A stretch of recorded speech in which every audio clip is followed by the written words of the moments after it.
ಸಹೋದ್ಯೋಗಿಗಳಾದಂಥ ಅಧಿಕಾರಿಗಳು, ಅದೇ ರೀತಿ ನ್ಯಾಯಾಧೀಶರು ಕೂಡ ನಮಗೆಲ್ಲ ಸವಿಸ್ತಾರವಾಗಿ ಇದರ ಪ್ರಾಮುಖ್ಯತೆ, ಯಾಕೆ ನಾವು ಮತದಾರರ ದಿನಾಚರಣೆಯನ್ನು ಆಚರಣೆ ಮಾಡಬೇಕು, ಮತದಾರರಂದರೆ ಯಾರು, ಮತದಾನ ಒಂದು ಏನು ಅಧಿಕಾರ ಇದೆ, ಮತದಾನದಿಂದ ಏನು ಮಾಡ್ಬೋದು, ಈ ಎಲ್ಲ ವಿಚಾರಗಳನ್ನು ಸವಿಸ್ತಾರವಾಗಿ ತಮ್ಮ ಮುಂದೆ ಹೇಳಿದ್ದಾರೆ. ಕೆಲವು ಅಂಶಗಳನ್ನ ಮಾತ್ರ ನಾನು ಆ್ಯಡ್ ಮಾಡಲಿಕ್ಕೆ ಇಷ್ಟಪಡ್ತೀನಿ. ಮೊದಲನೇದಾಗಿ ಈಗೆಲ್ಲ ತಮಗೆಲ್ಲರಿಗೂ ಗೊತ್ತಿದ್ದಂಗೆ 18 ವರ್ಷಕ್ಕೆ ನಮಗೆ ಮತದಾನದ ಅಧಿಕಾರ ಇದೆ. ಬಟ್ ಸ್ವಾತಂತ್ರ್ಯ ಬಂದಾಗ 1947ನಲ್ಲಿ ನಮಗೆ ಸ್ವಾತಂತ್ರ್ಯ ಬಂದಾಗ ಈ ಅಧಿಕಾರ ಕೊಟ್ಟಿರಲಿಲ್ಲ. ಆಗ 21 ವರ್ಷಕ್ಕೆ ಮೇಲ್ಪಟ್ಟು, ಅಂದರೆ basic validity for a voter is a degree, minimum degree.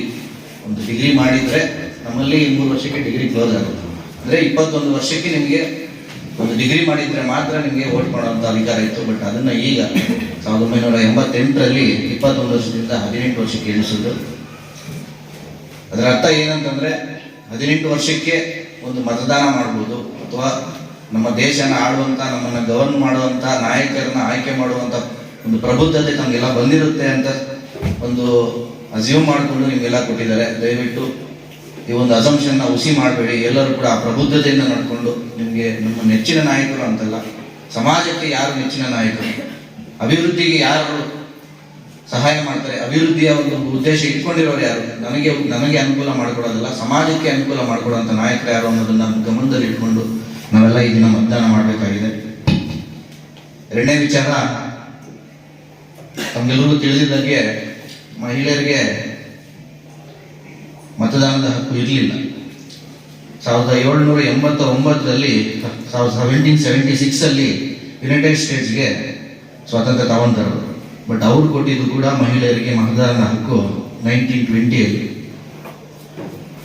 ಸೂರ್ಯನೇ ಮುಳುಗದ ಸಾಮ್ರಾಜ್ಯ ಅಂತ ಹೇಳ್ಕೊಳ್ಳುವಂಥ ಬ್ರಿಟನ್ನಲ್ಲೂ ಕೂಡ 1928ರವರೆಗೂ ಕೂಡ ಮಹಿಳೆಯರಿಗೆ ಏನು ಒಂದು ಮತದಾನದ ಹಕ್ಕು ಕೊಟ್ಟಿರಲಿಲ್ಲ. ಆದರೆ ನಮ್ಮ ದೇಶದ, ನಮ್ಮನ್ನು ಆಳ್ತಾ ಇದ್ದಂಥ ನಮ್ಮ ಸ್ವಾತಂತ್ರ್ಯ ಹೋರಾಟಗಾರರಾಗಿರ್ಬೋದು, ನಮ್ಮ ಹಿರಿಯರಾಗಿರ್ಬೋದು, ಎಲ್ಲರೂ ಕೂಡ 1942 ಅಂದರೆ ನಮಗೆ ಸ್ವಾತಂತ್ರ್ಯ ಬಂದಾಗಿಂದ ಕೂಡ ಮಹಿಳೆಯರಿಗೆ ಒಂದು ಮತದಾನದ ಹಕ್ಕನ್ನು ಕೊಟ್ಟಿದ್ದಾರೆ. ಇದೆಲ್ಲ ಆ ಮಹನೀಯರ, ಇವ್ರಿಗೆಲ್ಲರಿಗೂ ಕೂಡ ನಾವು ಈ ದಿನ ಹೊಂದಿಸಬೇಕಾಗಿರುವಂಥ ವಿಚಾರ. ಇನ್ನ ಒಂದು ವಿಚಾರ, ಈ ನ್ಯಾಷನಲ್ ವೋಟರ್ಸ್ ಡೇ ಬಗ್ಗೆ ಎಲ್ಲರೂ ಹೇಳಿದ್ರು. ಎಲೆಕ್ಷನ್ ಕಮಿಷನ್ ಆಫ್ ಇಂಡಿಯಾ ಜನವರಿ 25, 1950ಗೆ ಸ್ಥಾಪನೆ ಆಯಿತು. ಆ ಒಂದು ಉದ್ದೇಶಕ್ಕಾಗಿ ನ್ಯಾಷನಲ್ ವೋಟರ್ಸ್ ಡೇ ಮಾಡ್ತಾ ಇದ್ರು. ಆ ದಿನ ಚೂಸ್ ಮಾಡಿದ್ದಾರೆ ಅಂತ ಹೇಳ್ತಾರೆ. ಬಟ್ ಉದ್ದೇಶ ಇದ್ದಿದ್ದು, ಈ ದಿನ ದಿವಂಗತ ನಾವೆಲ್ಲರೂ ಕೂಡ ದಯವಿಟ್ಟು ಎಲ್ಲರೂ ಕೂಡ ಮನಮೋಹನ್ ಸಿಂಗ್ ಯಾರಿದ್ರು ಈ ರೀಸೆಂಟ್ ಇದರಲ್ಲಿ ದಿವಂಗತರಾದರು, ಅವ್ರನ್ನ ನೆನೆಸ್ಕೋಬೇಕು. ಯಾಕೆ ಅಂದರೆ ಅವರ ಕಾಲಾವಧಿಯಲ್ಲೇ ಈ ನ್ಯಾಷನಲ್ ವೋಟರ್ಸ್ ಡೇ ಅನ್ನೋದು ಸ್ಟಾರ್ಟ್ ಆಗಿದೆ. ಆ ದಿನ ಅವರು ಏನಂತ ಯೋಚನೆ ಮಾಡಿದ್ರು, ಈ 18 ವರ್ಷ ಯಾರು ಯೂತ್ ಅಂತ ಹೇಳ್ತೀವಿ, ಇವರಿಗೆ ಮತದಾನದಲ್ಲಿ ಆಸಕ್ತಿ ಕಮ್ಮಿ ಆಗ್ತಾ ಇದೆ ಅನ್ನೋದನ್ನು ಗಮನಿಸಿ ನ್ಯಾಷನಲ್ ವೋಟರ್ಸ್ ಡೇ ಅನ್ನುವಂಥ ಒಂದು ದಿನಾನ ಸ್ಥಾಪನೆ ಮಾಡಿ, ಆ ದಿನದಲ್ಲಿ ಆ ಯೂತ್ನ ಟಾರ್ಗೆಟ್ ಮಾಡಿ ಅವರಿಗೆಲ್ಲ ಮತದಾನದ ಅರಿವು ಮಾಡಬೇಕು ಅನ್ನೋ ಉದ್ದೇಶ ಇಟ್ಕೊಂಡು ಮನಮೋಹನ್ ಸಿಂಗ್ ಅವರು ಕೈಗೊಂಡಂಥ ಒಂದು ಪ್ರಮುಖ ಕಾರ್ಯಗಳಲ್ಲಿ ಇದು ಕೂಡ ಒಂದು. ಅಲಂಕರಿಸತಕ್ಕಂಥ ಸಮಾಜದಲ್ಲಿ ಭಾರತ ದೇಶಕ್ಕೆ ಇರುವ ಸ್ಥಾನಮಾನ ಗ್ರೇಟ್ ಡೆಮಾಕ್ರಸಿಯಿಂದ ಅತ್ಯುನ್ನತ ಸ್ಥಾನ ಇದೆ ಅಂತ ನಾವು ಹೇಳ್ಬೋದು.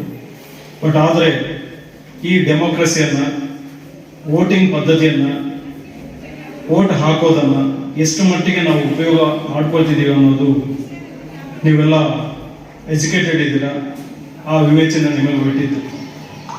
ಪ್ರತಿಯೊಬ್ಬ ವೋಟರ್ಗೂ ಸಹ ಡೆಮಾಕ್ರಸಿಯಲ್ಲಿ ಅತ್ಯುನ್ನತ ಸ್ಥಾನವಾದ ಪ್ರೈಮ್ ಮಿನಿಸ್ಟರ್ ಆಗ್ಬೋದು, CM ಆಗ್ಬೋದು, ಅವರಿಗೆ ಕೆಳಗೆ ಇಳಿಸುವಷ್ಟು ಅಧಿಕಾರ ಇದೆ. ಆದರೆ ಅನ್ಫಾರ್ಚುನೇಟ್ ಆಗಿ ಯಾವ ದಿನ ನಾವು ಸ್ಪಷ್ಟವಾಗಿ ಹೃದಯಾಂತರಾಳದಿಂದ ನನಗೆ ನೆಚ್ಚಿನ ನಾಯಕನನ್ನು ನಾವು ಓಟು ಹಾಕಿ ಗೆಲ್ಲಿಸ್ಕೊಳ್ತೀವೋ ಆ ದಿವಸ ಮಾತ್ರನೇ ನಮಗೆ ನಿಜವಾದ ಸ್ವಾತಂತ್ರ್ಯ ಅಂತ ನನ್ನ ಅನಿಸಿಕೆ. ಬರುವ ದಿನಗಳಲ್ಲಿ ಇತ್ತೀಚಿನ ಆಲ್ಮೋಸ್ಟ್ 2 ದಶಾಬ್ದಗಳಿಂದ ಈ ಓಟು ಅನ್ನುವ ಮಹತ್ತರ ಜವಾಬ್ದಾರಿಯನ್ನು ಯಾರು ಸೇಲ್ ಮಾಡ್ತಾರೋ ಅವರೇ ನಿಜವಾದ ಆಗಂತಕರು, ನಿಜವಾದ ಟೆರರಿಸ್ಟ್ಗಳಂತ ನನ್ನ ಅಭಿಪ್ರಾಯ.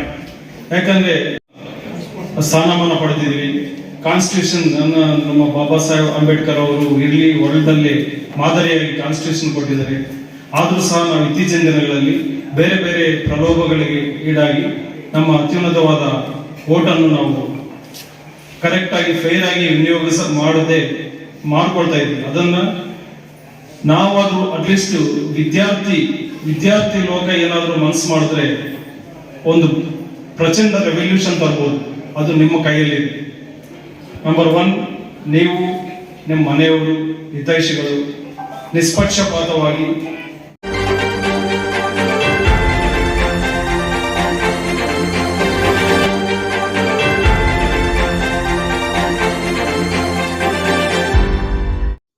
ಚಾನಲ್ಗೆ ಸಬ್ಸ್ಕ್ರೈಬ್ ಆಗಿಲ್ಲ ಅಂದ್ರೆ ಈಗಲೇ ಸಬ್ಸ್ಕ್ರೈಬ್ ಆಗಿ ಪಕ್ಕದಲ್ಲೇ ಇರುವ ಬೆಲ್ ಐಕಾನ್ ಕ್ಲಿಕ್ ಮಾಡಿ. ಮತ್ತಷ್ಟು ಅಪ್ಡೇಟ್ಗಳಿಗಾಗಿ ಫೇಸ್ಬುಕ್, ಇನ್ಸ್ಟಾಗ್ರಾಮ್, ಟ್ವಿಟರ್ನಲ್ಲಿ ಫಾಲೋ ಆಗಿ.